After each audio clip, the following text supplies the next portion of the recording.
তো কালার সেই বাঁশির সুর শুনে রাধারানী ঘরে থাকতে পারতো না, তাই না? তার মনটা উথাল পাথাল করতো কখন তার কানাইয়ের সাথে সে দেখা করতে যাবে। তাই গাইবো খুব ভালো একটি গান। কি বলছে গানের ভাষায়? ওরে কত কি জীবন কথা,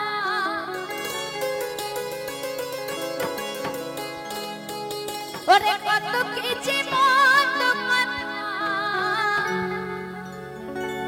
শুনতে আমায় হয়েছে,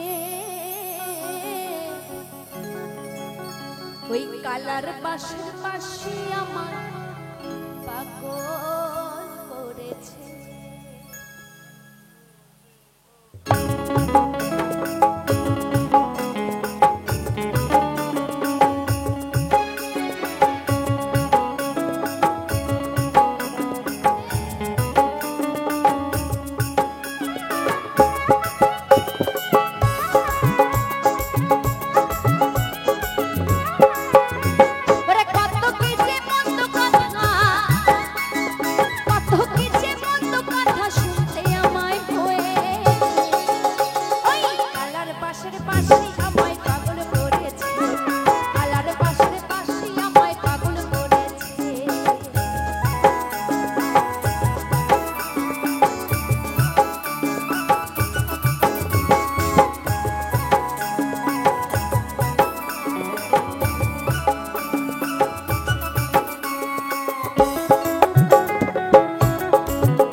বাঁশের পাশে আমায় পাগল করেছে, কালার বাঁশের পাশে আমায় পাগল করেছে।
জোরে হাতে তালি, ধন্যবাদ।